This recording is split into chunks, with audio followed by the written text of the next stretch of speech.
कादर जीलानी, जिन्हें गौस आजम भी कहते हैं, बहुत बड़े बुजुर्ग और वली अल्लाह गुजरे हैं।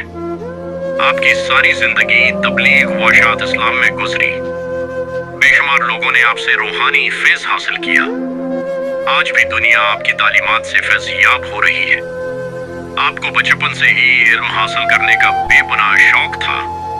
आपने इब्तदाई तालीम तो अपने कस्बे जेलान में ही हासिल की, लेकिन दीन की आली तालीम हासिल करने के लिए बगदाद जाना पड़ता था।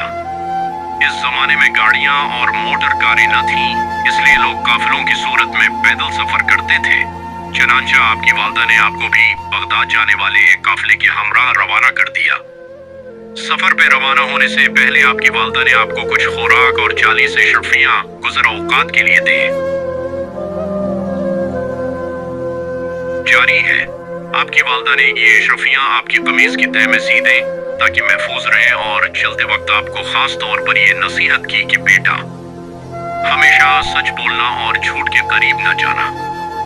आपने माँ की उस नसीहत को गौर से सुना और सफर पे रवाना हो गए। काफिले के लोग डरते डरते सफर पे रवाना हुए। उन्हें इस बात का भी खदशा था कि कहीं रास्ते में डाकू काफिले पर हमला ना कर दें, क्योंकि उन दिनों रास्ते गैर महफूज थे और डाकू अक्सर काफिलों को लौट लिया करते थे।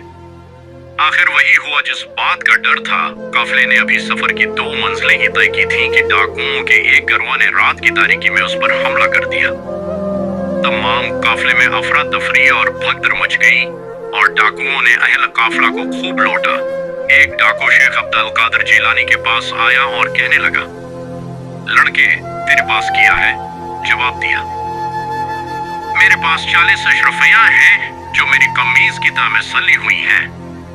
डाकू ने आपकी इस बात को मजाक समझा और हंसता हुआ आगे गुजर गया। आतने में एक और डाकू आपके पास आया और वही सवाल किया। आपने फिर वही जवाब दिया। वो डाकू ये जो अब सुनकर हैरान हुआ और आपको पकड़कर अपने सरदार के पास ले गया।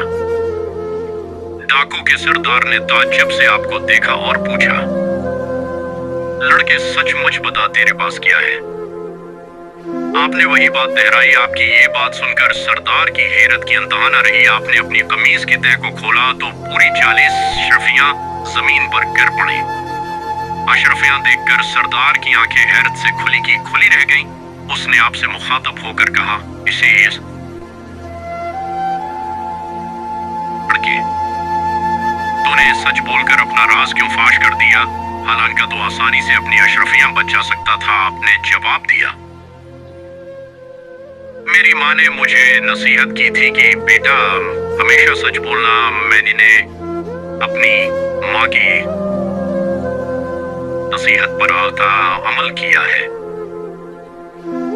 आपका ये जवाब सुनकर सरदार इस कदर मुतासिर हुआ कि बेसाख्ता उसकी आंखों में आंसू आ गए। वो सोचने लगा कि एक तरफ ये लड़का है जिसे अपनी माँ की नसीहत का उस कदर ख्याल है, और दूसरी तरफ मैं हूँ कि अपने मालिक हकीकी के अहकाम से गाफिल होकर बेगुनाह लोगों को लौटता हूँ। उसके दिल से गफलत का पर्दा दूर हो गया। उसने तौबा कर ली और काफिले का लौटा हुआ माल वापस कर दिया। इस तरह आपकी सच्चाई की बदौलत डाकुओं की इस्लाह हो गई और वो नेकी